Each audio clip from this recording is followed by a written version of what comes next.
Welcome to the Ancient Coin Podcast with Aaron Berk, a show about ancient coins from the viewpoint of a seasoned professional with nearly 30 years' experience.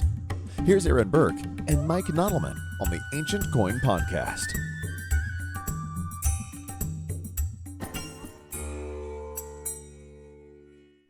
And the sound of the gong means once again, it is time for the Ancient Coin Podcast with Aaron Berk.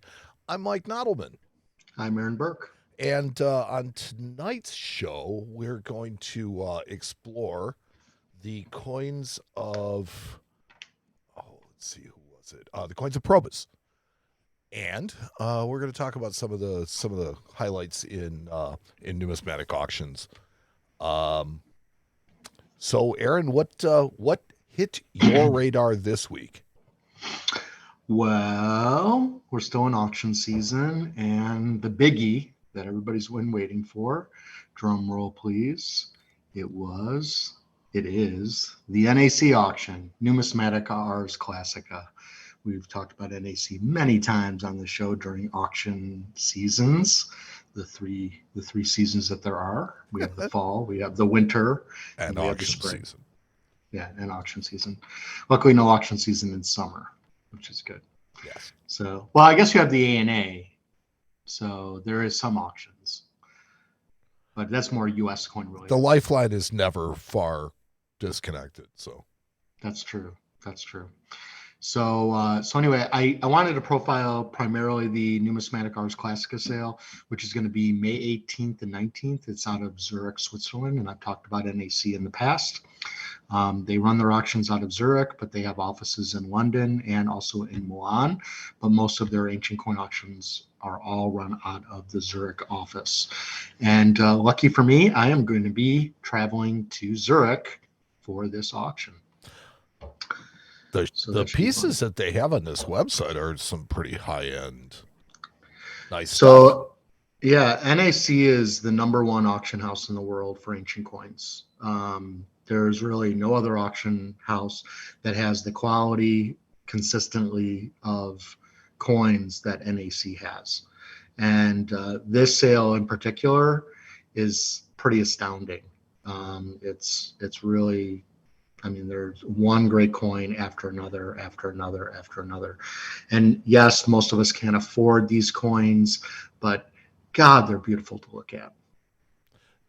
This is the kind of auction that you really want to go to when you want to view the lots. Yeah. Now, my sister Shanna, she is running a new division called NAC USA. She has an office in downtown Chicago on Michigan Avenue, and she's going to be having kind of an open house and a viewing around the time of Central States, which is going to be the end of April. So it's coming up here soon. And but they're not going to bring all the coins for viewing. And so, frankly, because there's just too much value, probably, more or less. And so I know some people have requested coins, and they're going to be bringing some coins over, and they're going to be doing some viewing there.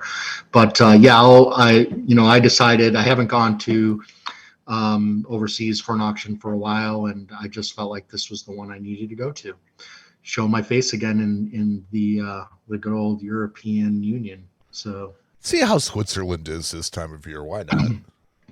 Well, I have, actually my sister, one of my sisters lives in Zurich, actually. And then my sister Shanna will be going as well, obviously, for the auction as well. So I have both my sisters there. This will be nice. So I can hang with them. A little family time. Yeah. And then get to see some friends over on the other side of the pond and get to represent some clients on some great coins, hopefully win some great coins, and hopefully share them with you guys later. So, I picked out a few really incredible coins to show. Yes, most of us can't afford these, but we can goddamn appreciate them. Oh, yeah. So the first one is going to be lot 121, and that is the Amphipolis. Kathy Lorber, who is a great numismatist on Greek coins, she wrote a book on Amphipolis years ago. So if anybody ever wants a copy, I have copies at my office that we still sell. It's a great book to have. But Amphipolis and this particular 3/4 facing view of Apollo is probably one of the greatest historic coins and collected coins in ancient numismatics. It's really incredible in every possible way, and so the Amphipolis is obviously it's a Greek city, or it's not obvious, but it's a Greek city, and it means the surrounded city. That's really what it means, and hence the imagery around of Amphipolis around the back. Right. Well, so the back of that has got a running torch. So that would have been used in games, which could allude to maybe games that were played there at the time, or having to do with giving honor to Apollo at the time. And then what looks to me to be, a wall of some sort around it. Yeah, maybe. But I think, a lot of times that's kind of like how they do it. They do like a square and you got the name of the city around. But yeah, that could be very well be the case. And Mike, if you want, you can see there's like a little on all of these, there is a little play button. So if you want to play the videos for these to show them off. Yeah, you're right. You're welcome to do that. And I would suggest doing it for these coins because it's really fantastic. Absolutely. So yeah, this is very nice in video. We have the nice big large images that I tend to stay on while you're describing them. Yeah. But to have this video is really nice. Yeah. It shows you the relief on this coin, and I mean it kind of almost brings you right there. Right. Oh yeah, for sure. So the Athenians first came to Amphipolis around 437 BC, and it was a stronghold for them until 424 BC when they were fighting against the Spartans during the Peloponnesian Wars, and they kind of took it over, and then it kind of, the Spartans kind of lost it. Then it was kind of in limbo for a while, and everybody wanted this area because it led into Macedonia. They had mountains there that a lot of gold and silver came out of as well. So it was a great trading city. It was a very important city for many different reasons. Eventually, in 357 BC, it was taken over by Macedonia and Philip II, the father of Alexander the Great. And the Macedonians held it until 167 BC when the Romans took over. So it's got great history, and this coin is outstanding in every possible way. And a lot of the Greeks, like the coins of Chemon, of the decadrams, and some of the other issues like Larissa, they do these three-quarter facing heads, and we'll show another famous one later. But it really shows the artistry that these die engravers had at the time. Yeah, this coin is beefy. Yeah, it's an incredible coin. A lot of the best Greek coins in this collection was part of what they call the exceptional collection that was assembled anywhere between the early 70s and late 90s. So, and whoever this person is, obviously nobody knows, but they had some incredible coins that were off the market for, 20 to or 30 to 50 years. So, pretty amazing what can be out there. If we go to the next coin, that's going to be lot 155, and that is we've talked about Pantikapan before, but no, excuse me, but most of the time it's a side profile head of a satyr, and on the back we've talked about this. Mike, you thought it was a dragon at one point, but it's a griffin. It's a griffin. I can actually see that now. Yeah. And below the griffin, you'll see a grain of wheat.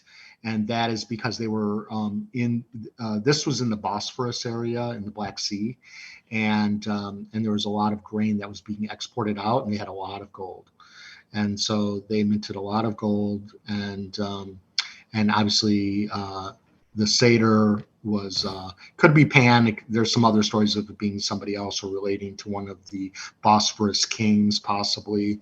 But this facing portrait, it's one of the rarest. There's 4 different versions of the Pantikapan gold satyr, and this is by far the 3/4 view, which again they're trying to copy the coins of Chemon. They're kind of taking what the Greeks did and kind of elaborating on it, because they only did side profiles before, and then all of a sudden now they're doing this 3/4 view.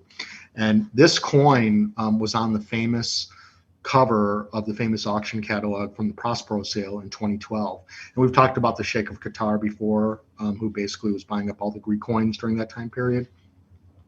And the Prospero sale was one of the most famous collections to come to market before coins really took off, and to the point where they are now. And the Sheikh paid $3.8 million for this coin. And he was basically in a pissing match with a couple of other rich billionaires at the time. And he was outbidding everybody, just outbid everybody because he could. And this coin became the most expensive ancient coin ever to sell in 2012 at the 3.8 mark. And then that was then beat by the gold Eidmar, which has now been confiscated and sent back to Greece for 1.2 million. So now, okay, so question. You know, so the reverse has it's a pi, it looks like a gamma, but it's a pi alpha nu that is for the city. That's the pan. Okay, I understand. Yeah, that's the city. That's usually initials for the city on most of these Greek coins. That's typically what you get. Sometimes artist signatures, but no artist signatures on these coins at all. And so, you know, they have it estimated at $1.25 million. That would be a huge loss for the Sheikh's family. But one of the reasons why NAC waited, they've had this coin for several years because they've had the Sheikh's collection for a long time. They've been selling it slowly, but they waited till the end because they weren't sure if this coin would bring the same price that it brought back when it sold for 3.8 million. And so they thought if they sold off, this was the thinking, I believe, they sold off most of the other coins that weren't as problematic because he didn't overpay. He overpaid for a lot of coins, but so far the family's done very well. But this one, they thought, well, they're going to take a big loss on it because is it worth, you know, 3 million? It could be worth 4 million. It could also be worth 1.3, and that's, you know, time will tell. Time will tell. That's the only problem with overpaying for stuff. You know, it's not like you're going to inflate the market for it. At some point, the market's going to correct. Right. And there's not so many of these. Supposedly there was one that Loy sold maybe 20 or 30 years ago. I don't know if it's as good as this one. But who knows if that may not show that may not show the light of day for another 50 years. It's hard to say. So until then, this is really the only one of this quality that's ever come to market, you know, these days. So if all it takes is 2 or 3 people to fight over it, and the price can go to the same level as it did back in 2012, which at that point was a crazy price. But now it's not so crazy based on what coins are bringing these days. Well, what's worse is it could get higher, which would be, you know, equivalently. It could. Crazy. It could. But it'll be fun to watch. And any of you guys want to watch, you know, these auctions are public, so you can watch them online. They're really, I mean, if you want to watch a lot of money being spent, it can be a little gross if you to watch people spend that kind of money that most of us don't have. Well, this is the stuff that you do at 3:00 in the morning. Right. That's correct. Well, I'll be there. I know. But I mean, if we want to watch it. Correct. That's the 3:00 viewing. That's correct. So NAC actually starts their sales relatively later, so it's not as bad as some of the other auction houses. So it should be okay. So anyway, really amazing coin in every possible way. And then I just want to kind of highlight. They have, we've talked about Greek bronzes and Roman bronzes on this show. If you show the 40, the Greek bronzes, you know, they have 46 really nice Greek bronzes. Most of them you can see are, you know, there are some expensive ones, but in general, they're pretty reasonable. And so for collecting ancient Greek coins, doing it in bronze is always the best way to go if you are worried about spending too much money. And you can get awesome examples with beautiful patinas of all the Greek cities that we talk about all the time on the show for a fraction of what they cost in silver or gold. And so these are just some very nice quality coins. Obviously, there's some that are still in the $5,000 and $6,000 range, but there's lots that are in the $250 to $400 range. And I mean, there's a bronze Syracuse here that I'm looking at that's every bit as compelling as that Pantacapan. So yeah, I mean, there's a lot of really nice artwork on these. Right. And, I mean, this is NAC, so their price is always going to be a little bit stronger because of the competitiveness of their sales in general. But most dealers and most auctions will have Greek bronzes. Most of the time when you go to a coin show, a lot of dealers will have Greek bronzes in their stock. It is the easiest way to collect ancient Greek coins. And it's really passed over quite a bit. And it shouldn't be, because there's Greek bronzes that are never seen in silver and gold. So it's not like, you get a lot of uniqueness as well. And so it's definitely an area to really focus on. And so even this is obviously one person's collection, and you can see what they did in building this collection of 46 coins. But I wanted to point it out just because you don't usually see a group like this all together in one shot in a big auction like this. So I thought that was kind of cool. It's a lot of variety for one. Mm-hmm. Well, it was one guy's collection, right? Yeah. So you can see how they decided to collect. So it's interesting in that regard. The last coin I want to talk about is lot 802. And this is another medallion. And we talked about the Diocletian medallion that C&G sold in January that brought 1.9 million. This one, even though it's not as big as the one that sold in January, this one is so fantastic. If you play the video, you're just it like jumps out of the screen. Okay, well, here we go. So that's all right, please go ahead. It's insane. Wow. So you have Probus on the obverse, and behind him you have Hercules, and you can see Hercules' club kind of sticking out just behind there. And you can see the lion. You can even see the lion kind of like hanging down, the lion's head. That's a pretty good sized coin too. Oh, it's a medallion. It weighs 26 grams. Wow. So the one that C&G sold, I think, was like 50 some grams. I mean, it was or 46 grams. It was the largest medallion ever to sell, but it wasn't anywhere near as nice as this. And on the reverse of this, you have a river god in the water there at the bottom, and then standing on the bridge, which probably referred to the Rhine River, because Probus was fighting Germanic tribes and went across the Rhine. So the first person in the row on the left is Victory. Then you have Probus, the emperor. Then you have a god, and you have two soldiers behind him. And so it's just showing during his fourth council. And these were, again, given out as gifts. Every one of these medallions are unique. You won't find another one like it. And they were given out as gifts by the emperor or high dignitary to the military. And so it's not something that most people would have. The average person wouldn't have it in ancient times. It's an incredible state of preservation. It's incredible. It really is, in every way. And they have it estimated at 800,000. I expect it to bring anywhere between 1.5 and 2 million. It could easily go to 2.5 million. I would not be surprised at that at all. So you heard it here first. You heard it here first. So it's one of those coins that just has so much going on. It's so beautiful. And it made me want to talk about Probus tonight. So there we go. Well, yeah, there you go. So that kind of blends us right into our little educational segment. It does. Wow. It does. I think you've done this before. Now 27 times. Yeah, there you go. Once or 20. Yeah. 27 times. So yeah, so let's get into. You want to just dig right into it? Let's go. Yeah, why not? We're there. Absolutely. So the coins of Probus. So Mike, you want to bring up I got it. Got it up already? Oh yeah. That's awesome. Okay, so Probus, he reigned between 276 and 282 AD. 6 years of reign, but boy, did he do a lot. And his coins really show how much that he did.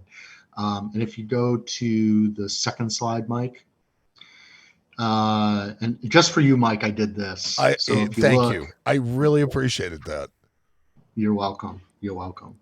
I saw it and I'm like, oh, I'm going to get that for Mike. So here we have a sculpture of Probus, and then it has kind of his tree of who reigned before him and after him. And so so Probus, he entered the army at the age of 25, and then he rose through the ranks. He became one of the highest placed lieutenants during the time of Aurelian, which if you look on that chart there, he reigned between 270 and 275 AD. And then after Aurelian was assassinated, half brothers Tacitus and Florian took over, and Florian proclaimed himself emperor, but he didn't really talk to the Senate about that, and so they were a little upset with him. And but at the same time, he elevated Probus to a higher ranking as well, and then Probus became stronger.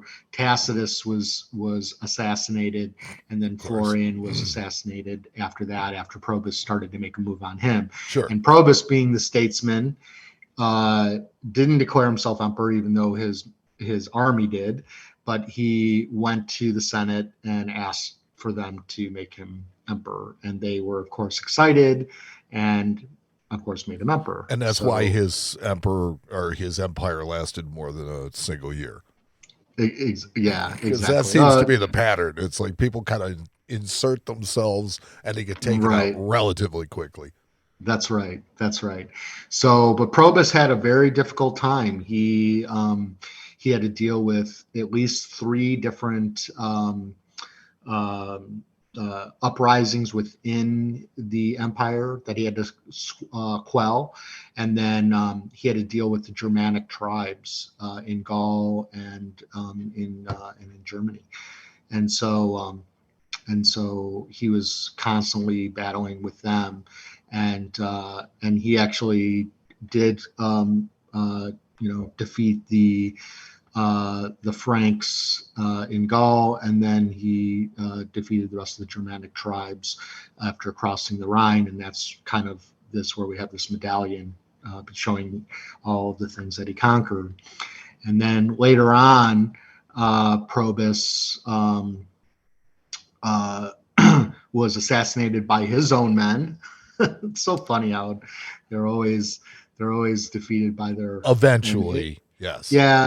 And it's, there was, Carus was already, who was the next emperor, was already gaining support by the troops. They declared him emperor.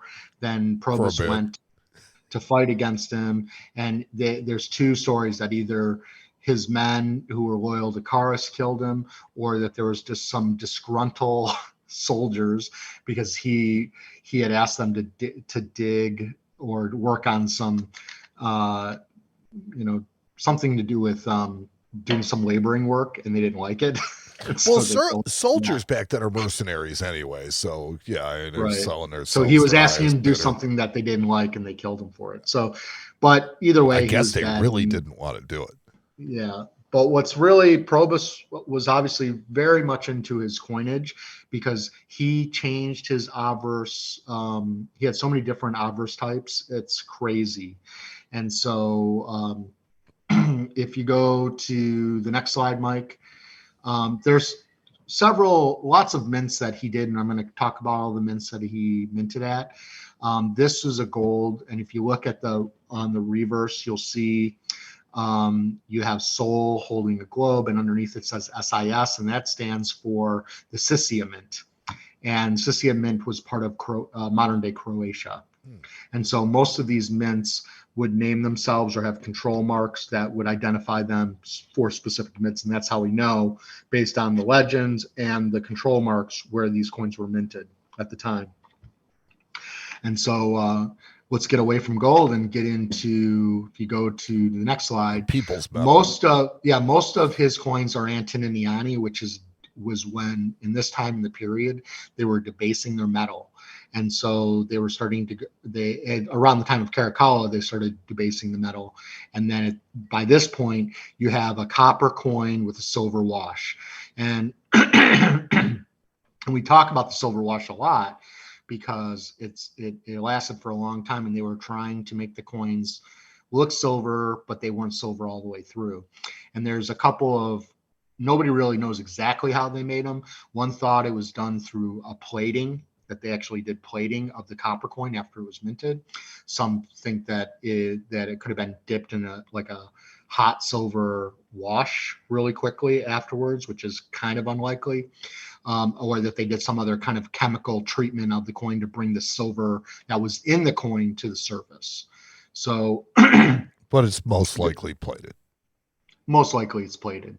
And so, but nobody really knows exactly the process and how they did it because they didn't really write it down. They didn't want people copying it, right? So, and they really didn't want people knowing they were doing it. Well, that too. But obviously, the way the coins come out of the ground, you can get full silvered or unsilvered or traces of silvering. And so, a lot of times when these coins are being sold, it's based on how. Obviously, the obverse and reverse means a lot, but it also, the amount of silvering on the coin can mean a lot as well, because a lot of that can be gone by the time we get it out of the ground from antiquity. Sure. So, but here we have this is Rome mint, so you can kind of see the R underneath and here we have this beautiful reverse type with a soul driving a chariot with 4 horses. A quadriga. And quadriga, exactly. And look at the obverse. Look how fancy his bust type is. Looks like he's got a bear trap on his head. That's Just his saying. crown. Yeah, that's what the crowns look like at that point. So Gordian III really has that. He really shows off that crown really well as well. So if you go to the next slide, we have the Mint of Lugdunum, and that was in France, modern day France. And here we have Mars on the reverse. And again, you can see how the bust type changes again. And so there's so many different obverse die types for him. It's a really great area to collect. And other than the gold, most coins of Probus are very inexpensive. You can pick up a Probus for $40 to $70, and then up to $250, depending on how much silvering and how nice it is. Maybe you might spend $400 for really fantastic type, and I suppose you could spend $1,000, but it really doesn't happen that often with Probus. And even his gold isn't that expensive in comparison to some of the earlier imperial gold. So it's a great area to collect because of all the different variations and the different mints that he produced coins at. And they're really pretty. He really did a nice job. So if you go to the next slide, Mike, here it changes again. Here he's got a spear over his shoulder. And then he even has part of his, legend on his shield that he's holding where it says Votus. Mm-hmm. There, and then on the reverse you have Hercules, and as we saw in the medallion, Probus liked to show himself with Hercules, and also his armies like that because of course you want to have Hercules part of your army, so you were all powerful. So the city that this was minted is at the bottom of the reverse, right? Yes, and this one's Titium. Okay, so here's my question: is underneath Votus on the obverse? How close is that also referring to Titium? No, that has to do with his titles. Okay. So a lot going on for just very few characters. Yeah, and you can see his name in there, Probus. So it's yes. It has his stuff going on, and on the back it actually says Hercules as well. And then, but most of the time in the mint, it's in the exurgal, what we call the exurgal line, mm-hmm. which is what he's underneath underneath Hercules. Right. So, and Titium was in the northern half of the Italian peninsula, where it is modernly now.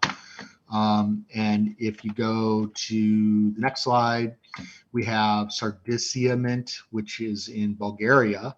And here you can see the bust changes again. And on the reverse, you have Probus spearing a fallen warrior, probably of a Germanic tribe, on the reverse of the coin. And so that's pretty cool. I thought that was awesome. And you can see it probably has quite a bit of the silvering left. This one's got a lot of detail on it as far as the reverse, with the bridle on the horse, the mane, all that stuff is really. It does. And it shows action, which is cool too. Yes.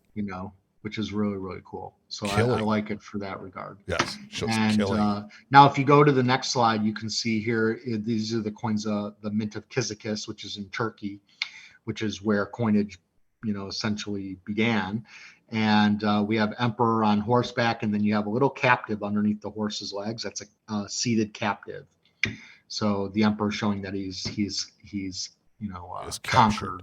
Yes. And here you have another fancy bust of Probus, spear over his head with a much cooler helmet than his bear trap. Yes. Yeah, the bear trap is still there, but it's not as prominent. And you're right. There are a lot of different designs to the bust of Probus throughout these coins.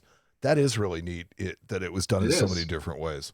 It is. And you can find all different kinds of types. It's really, really cool. And if you go to the last slide, no, we're not even there yet. Slide 9. This is Antioch, and that's in Syria. And you can see here, very simple, facing right this time, not showing, pretty basic portrait there. And on the reverse, we have Probus again, who is receiving a victory and a globe from Jupiter. So Probus likes to show himself in different poses, both on the obverse and the reverse of the coin, which is kind of cool. And you can see really where the silvering is there, because see on the obverse, you can see where the bronze is much more prevalent on the edge. And then you get into the coin, you can see a lot of the silvering there that still exists. Yeah, so you can see pretty cool a little bit of peeking out from underneath the silver, but on the reverse is pretty solid. Right. Now I've got to give Probus, I got to get on the mint engraver for this one, because obviously when they saw Probus, he hadn't shaved yet, because he still has that neck. Yeah, he's got a neck beard. You got to really shave that Probus. I mean, you really shouldn't. Apparently that was desired in the portrait. I mean, think about that though. Yeah. Yeah, they included the neck beard. Yeah, they got the neck beard going on. So I mean, I want to grab my trimmers and trim it right off right now, but unfortunately, I would ruin the coin, so I can't do that. If you go to the last slide, or the 10th slide, again, you can see the silvering here of this coin, pretty basic. But on the reverse here, we have the Emperor and Mars. And this coin would have been minted in Tripolis Mint, which is in Lebanon. So you have, basically you have like 9 different mints going on here, where Probus was minting coins and in all different kinds of varieties.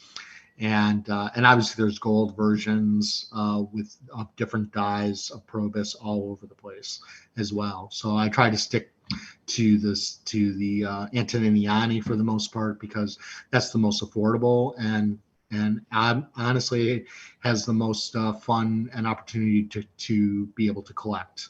Sure. And so the people's really coin. interesting guy. If you want to know more, if you go to the last slide, Mike, Forum Ancient Coins, Doug Smith did a whole thing on Probus showing all the mints and showing all of the different coins under each city.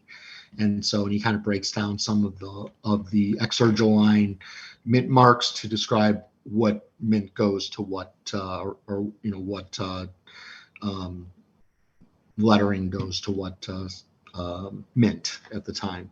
So congrats to Doug Smith. That is a lot of that's a lot going on. That's a really nice website. But that's the advantage of being a collector, is that you can study and put stuff out there on the internet for people. This guy obviously studied Probus for a long time, was a collector of Probus, a lover of Probus, and he decided to put this out there. And so you don't have to be the greatest expert in the world to put out great information, content. Great content. And so I on this show, I really like finding collectors who do this kind of stuff so that I can promote them and promote the work that they did, because not everybody can be a professor or academic, but you study anything long enough, you can get really good at it. Yeah, and people who want to share good information are always welcome in this hobby. There's a lot of people out there that are in it for the clicks, that are in it for, whatever they're doing. And so anytime you find somebody that's actually out there doing the right thing, you kind of want to help to support that. Mm-hmm. Absolutely. So, excuse me. So, Mike, I'm going to let you do the Pearl of Wisdom since you wrote it. Oh, well, okay. So tonight's Pearl of Wisdom is listen to Mike. That's what it is. No, La la la la la la la la yeah, la la la la exactly. la la. Sorry. No, our pearl of wisdom tonight is it's not important to know everything because nobody knows everything. So, it's like even as Aaron does these kind of seemingly off the top of his head, there's been a little research that's gone into it. There's been, a little stuff to remind you. And so it's not as important to know the answers to everything. What's more Right. important is knowing where to find the answers. And I always said that was the biggest lesson that I learned in college was nobody can know everything. So it's more important to know where to find your answers and where to find good resources than it is to know the answers. It's true. It's true. And we've talked about on the show before, know what you don't know, and don't act like you know everything. Because nobody does. Sorry. Nobody does. That's why. Nobody does. Right. Nobody does. And you know what? I mean, look, nobody's perfect either. I make mistakes all the time. And I've been doing this for 31 years. So nobody's perfect. The other thing too is that there's no shame in being a noob. There's no shame, and I'm speaking from my own experience, right? It's like Right. I'm a professional numismatist. I do it for a living, right? Right. And yet Right. you put ancient coins in front of me, and I just sound like your average 6-year-old because I just don't know anything about them. But I really do want to learn, and I think it's interesting. So I'm not afraid at all to put myself out there like this. I just don't think there's any shame in that. It's like I'm learning stuff, and you actually can see it little by little. There are things that are catching up and they're sinking in. No, I mean it's like we've only done this a few times, so I mean we got a lot more to do. But yeah, you can really see it, and it's enjoyable. And even at our company, I mean, I'm not going to know every technical rarity out there. There's no way. I don't. I've got too much on my plate as it is. So you need to have great academics that for my company that work for me. So in my case, it's Curtis Clay for Roman coins, and so literally we'll get a collection of like basic coins, like provincial bronzes and other coins that maybe are worn that maybe aren't going to be worth a lot. And we'll tell Curtis, go through there and see if there's any technical rarities that maybe we shouldn't just throw into the junk bowl. So to make sure we're not missing anything. And he can quickly go through and know what's common, what's not, because he spent his entire life studying Roman coins and all of the legend varieties and everything else. And so he's frankly forgotten more than I'm ever going to know. Same. But my job is now, I'm better at pricing coins than he is, because Curtis doesn't spend all day long looking at auctions and pricing things and figuring out values and all that stuff. That's not his job. His job is to write up coins, to be an academic for coins. And my job is to price coins and to figure out where my clients should be in auctions, not so that they overpay or that they're competitive, but they're not stupid. I mean, it's like we were talking about this today about how to price ancient coins, and anybody can go into Coin Archives or AC Search and kind of figure it out. But ultimately, you need to have the knowledge and the wherewithal to understand grading, to understand artistic merit, because there's good dies and bad dies. And I have a lot of clients that are like, they'll show me a coin and you also get really good at looking at images also, right? Because we can't look at every coin in person. And I'll put up a coin and I'll say, did you see the big crack? And they're like, no. And then I'm like, don't bid on that. It's got a huge crack on the reverse. I'm like, oh my God, I didn't see it.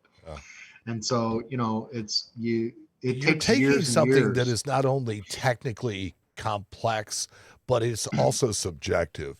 And so, it becomes one of those things where there are times when you have to kind of balance stuff and you have to say, well, do I detract from it for this or do I not? Do I add to it to this or not? And which one's stronger, which one's more important, and which one ends up winning the day? So and you have to do it all, and also the auction house might say, oh, this is a one of a kind piece, but then they're wrong. And I know that they're wrong. And so then I got to tell my client, like, hey, look, there's been better ones that have come up than this, and this isn't the best coin you can get, and it's got some problems. So don't take their word for it, because I can show you better examples. And so, you also have to have knowledge of what's come up and what's been in the market and where things have been at. And I can, like earlier this week, I bought a really nice Tarsus coin, a stater off of a dealer.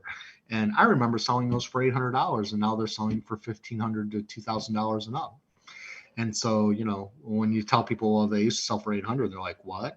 Well, that's only going back 10 or 15 years, but a lot of people who are collecting, they haven't been doing it that long. So they don't understand where the market's moved. And I do.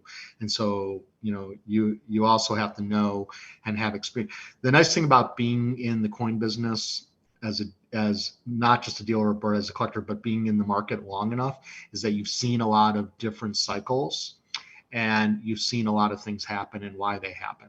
And so you can't take all of that history and just look it up on Coin Archives. That's where the intuition, the history, the knowledge comes into play.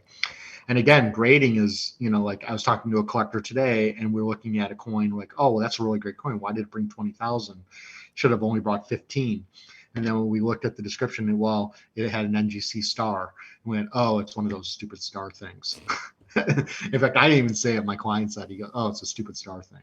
So then you kind of throw that out the window and you say, well, somebody overpaid because it was a star, but this is what the coin is worth.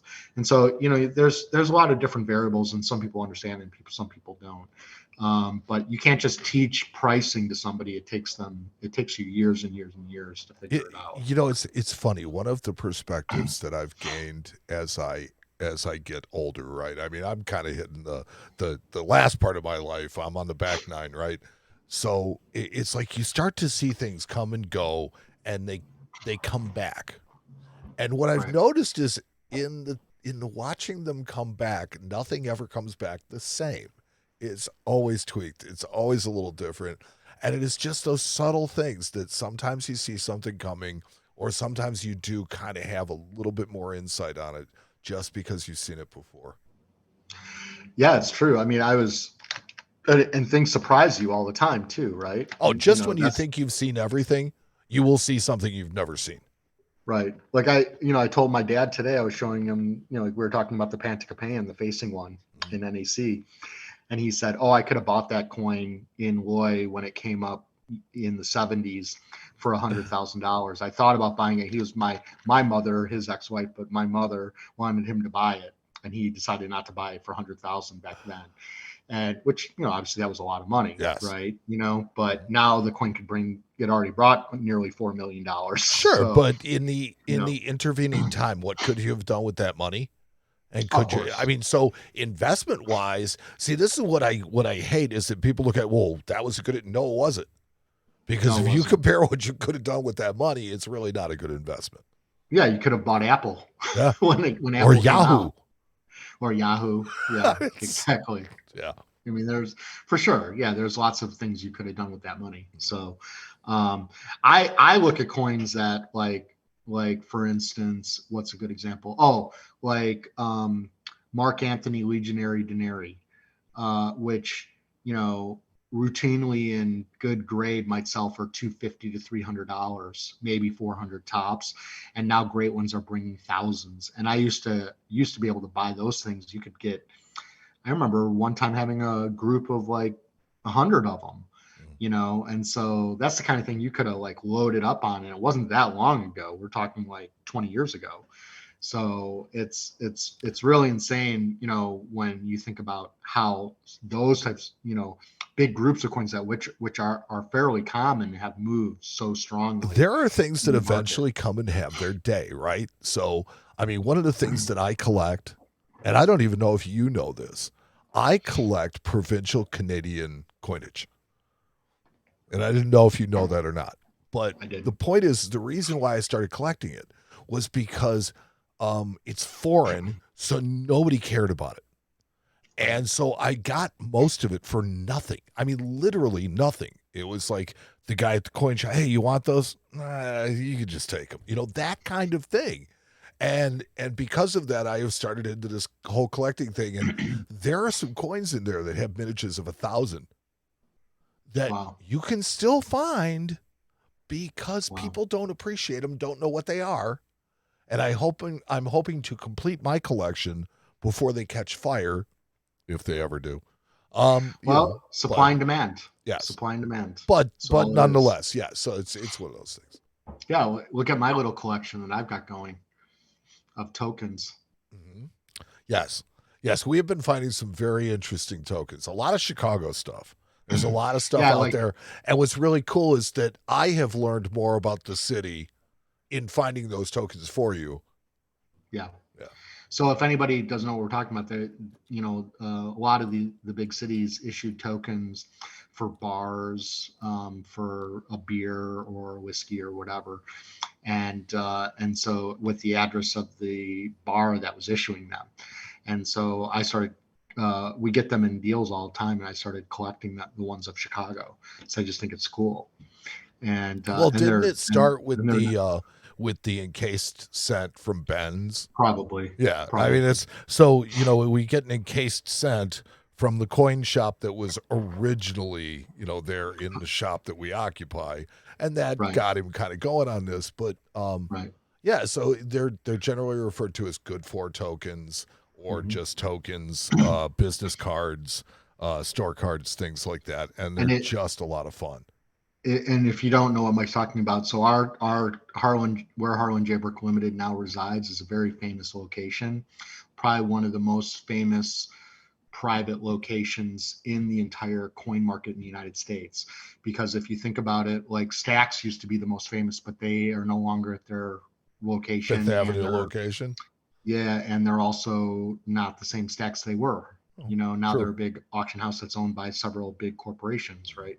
Or one big corporation. And so with several companies that have merged together. And then Goldberg's isn't at their original location. And so really, this coin store has been a coin store since the 40s. It was Ben's Coin Shop. And then it was Raracoa, which was, Raracoa really made the 31 North Clark Street address very famous in the coin industry. Yes. And then Eddie Milas, who ran Raracoa, he made too much money and he moved out to Willowbrook and sold the location to my father in 1989, and we've had the location ever since. And so it's really it's an incredible location. It's a historical location for a coin store and for the city of Chicago on top of it. We're kitty corner to City Hall. We're right by Daly Center Plaza, where the famous lion, the Picasso is. We're right in the middle of the financial district, and in the loop. It's incredible. It's a really incredible location. So to get like one of these Ben's Coin Shop tokens, it's really, really cool. Yeah. So anyway. So it's these little collections, and it's just knowing, your things. Yeah, exactly. So you got anything else for us tonight? I think that's it. I guess the only thing I was going to say is that I am going to be going to the NAC auction in Zurich in May, and so I will be viewing the sale. So if anybody needs me to eyeball anything for them of any of the coins, I'm happy to do it. If you want me to rep for you, I'll do that too. But if you just want me to say, hey, can you put a set of eyes on these and give me your opinion, I'm happy to do it. So he's going to be there, and he's going to be looking at them anyway. Yeah, that's right. I'm going to look through the whole sale. Cool. Absolutely. So that's all I got for you. All right. Well, cool. Well, thank you, Aaron, for everything that you did to put this together. Thank you to our production staff, and thank you to all of you who listened. We do appreciate it. 27 down, a million more to go. I think we're hitting our stride. I like this show. Yeah. All right. So we'll see you in 3 weeks on another episode of the Ancient Coin Podcast with Aaron Berk. So long, everybody. Take care. Thanks. Thanks for listening to the Ancient Coin Podcast with Aaron Berk. We'll return with another episode soon. Meantime, you can join our private group on Facebook. Just go to facebook.com and search the Groups tab for Ancient Coin Podcast Discussion Group and ask to join. There you can become part of our community, where we share and discuss ancient coins, as well as the show, the ancient coin market, auctions, or just to give our own opinions on things in order to learn together. Join Aaron and Mike again soon for the next episode of the Ancient Coin Podcast with Aaron Berk.